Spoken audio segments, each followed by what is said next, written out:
నమస్తే గాయస్. మా వైఫ్ వాళ్ళ బ్యాచ్ అంతా ఇంకా తిరుమలకి వెళ్దామని చెప్పి ఇంకా ఫిక్స్ అయ్యారనమాట.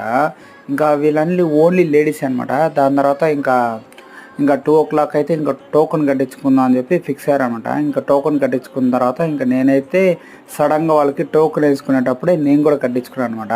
దాని తర్వాత వాళ్ళు ఫస్ట్ బస్ అనుకున్నారు. దాని తర్వాత వాళ్ళకి తెలియంది ఏంటంటే నేనైతే నడకదారి వెళ్దామని చెప్పి ఇంక ఫిక్స్ అయ్యానమాట. ఇంకా నేను చెప్పడంతో వాళ్ళు ఇంకా ఏం కాదనలేక ఇంకా నడకదారి అయితే వచ్చారనమాట. ఇంకా మామూలుగా అయితే వాళ్ళైతే అలిపిరి అనుకున్నారు. దాని తర్వాత ఇంక నేనైతే శ్రీవారి మెట్లు అని చెప్పి ఇంక ఫిక్స్ అయ్యానమాట. ఎందుకంటే డిస్టెన్స్ తక్కువ, తొందరగా వెళ్ళిపోవచ్చు అని చెప్పి ఇంక ఫిక్స్ అయ్యామన్నమాట. తర్వాత ఇంక పైకి అయితే మేమైతే 3 o'clock స్టార్ట్ చేసామన్నమాట. ఇంక పైకి వెళ్ళేకాడికి 5 అయిందనమాట. ఎందుకంటే ఇంకా చాలా స్టెప్స్ అయితే ఇట్లా ఉంటాయి కాబట్టి అప్పు చాలా ఎక్కువ కాబట్టి ఇంకా అలా వెళ్ళిన తర్వాత ఇంక లోపల దర్శనంగా అయితే ఇంకా 6:20కి వెళ్ళి ఇంకా రావడంతో 10:20 అయిందనమాట. సరే మరి బాయ్.